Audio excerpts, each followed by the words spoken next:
Donc voilà, bonjour à tous. Aujourd'hui, on voudrait discuter entre Elodie et moi sur est-ce qu'une autre école est possible?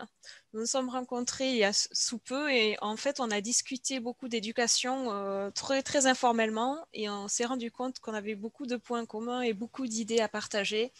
Euh, Elodie qui travaille dans le système français et moi plutôt avec une expérience internationale. Donc, on a prévu de discuter de quelques sujets importants en éducation. Donc, bienvenue et bonjour Elodie. Est-ce que tu peux te présenter? Oui, bonjour à tous. Donc, Élodie Garçon, j'enseigne depuis 2004. Bon, j'avais fait quelques remplacements avant, donc, mais j'ai obtenu le CAPES, la certification pour enseigner en 2004. J'enseigne dans le second degré, donc en collège principalement. Je travaille également en tant que formatrice académique depuis maintenant 5 ans.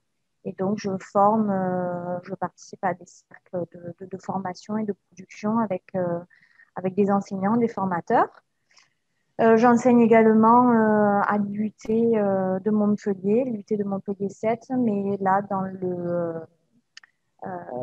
plutôt dans l'expression communication. Alors que dans le second degré, je suis enseignante en histoire-géographie UMC. Merci. Donc, une expérience à la fois avec les élèves, plutôt les ados, et aussi avec les adultes. C'est ça, et les étudiants. Donc, c'est vrai que je travaille avec des publics très différents. Ouais. Et donc, nous allons commencer avec cette première question assez large. Est-ce que, d'après toi, Elodie, l'école d'aujourd'hui prépare vraiment les élèves à la vie? Alors, pour moi, je distinguerai deux aspects. Donc, je distinguerai la vie relationnelle et la vie professionnelle. Déjà, je parle là, en l'occurrence, notamment pour les adolescents. En effet, je répondrai à cette question oui sur le côté relationnel. Il faut savoir qu'un adolescent a besoin de se retrouver dans un groupe euh, pour, euh, pour former son identité, qu'il soit en tant que leader ou en tant que fourmi, il a besoin de se retrouver, quoi qu'il en soit, entre pairs et dans un groupe, pour ensuite se forger une identité et sa propre personnalité. Donc là, d'ailleurs, c'est Maslow qui travaille sur ce côté d'identité dans le groupe. Et là, je dirais très clairement oui. Pour la vie professionnelle, l'école aussi prépare forcément par le diplôme, l'obtention du diplôme, hein, qui ensuite va être un passeport pour une preuve de certaines compétences et d'un certain niveau. Euh, L'école apprend aussi notamment sur la hiérarchie, le partage aussi de compétences en équipe. Maintenant, la réalité de la vie, on l'apprend que quand on y est confronté. Hein. Donc, l'école est aussi un cocon quelque part. Et dans ce sens, bon, les élèves ne sont pas totalement préparés à l'école de la vie. Hein. Tôt ou tard, bah, ils sortent de l'école et ensuite ils se retrouvent confrontés à la réalité des choses, qu'on le veuille ou non. Donc voilà, ma réponse est un peu mitigée et c'est à la fois relationnel, professionnel. On a quand même une préparation sur les deux tableaux, je pense. Donc, plutôt une réponse positive sur cet aspect-là.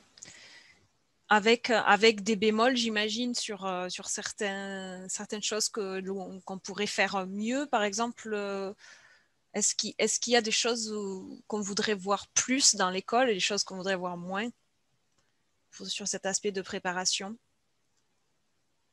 Au niveau de la vie, l'école de la vie, je pense que on a un souci quelque part en France. Je parle bien entendu du système français. Concernant le côté professionnel, on recule au maximum quand même la découverte de la vie, en tout cas du monde du travail. Et je pense que les élèves, et même je le vois, hein, même certains étudiants encore à l'UT, sont encore déconnectés et sont loin de mesurer finalement sont loin de mesurer le marché de l'emploi, le monde du travail. Et souvent, ils se font une image très romancée finalement de la vie professionnelle. Je pense on manque peut-être, hein, en effet, on manque d'une insertion professionnelle beaucoup plus jeune et d'une approche hein, finalement des métiers du monde du travail. Euh, on recule trop le moment où les élèves sont confrontés finalement à la réalité professionnelle. Hmm, je vois. Quelque chose que j'ai aussi vécu en tant qu'élève, vu que moi j'étais un cursus d'abord public, école nationale, collège de base, et après je suis passée par le lycée agricole, et je trouve que ça a été vraiment beaucoup plus ouvert que en général les lycées d'éducation nationale. Le ministère, en fait, ça vient du ministère de l'Agriculture, en fait. Ils sont rattachés à eux. Et il y a beaucoup plus d'aspects pluridisciplinaires et d'opportunités de découvrir le monde du travail. Bien sûr, parce que c'est le côté technique agricole, mais c'est vrai que c'est aussi plus d'ouverture sur la vie en général et cette réalité dont tu parles qui est importante, auquel les élèves n'ont pas forcément accès très, très tôt. Ah, mais ils n'ont pas du tout accès hein, dans le domaine général. Finalement, un élève donc, qui est au collège, ensuite au lycée général et ensuite qui va en université, en faculté, aboutit à un diplôme sans connaître le monde du travail finalement. Il n'y a pas touché. Ensuite, en effet, les lycées professionnels permettent déjà une approche en faisant des stages en entreprise, etc. Donc là, déjà, il y a une connexion qui se fait. Euh, pour ceux qui vont à l'IUT, sortis donc du baccalauréat général et technologique, là aussi, il y a des stages qui se font. Donc, on commence, mais certains Français, en effet, sortent à 25 ans d'un cursus universitaire sans avoir été une seule fois confrontés finalement au monde du travail. Hmm. Oh, bon, merci. Super. C'est vrai que c'est important et que c'est quelque chose de très différent de peut-être d'autres pays autour de nous.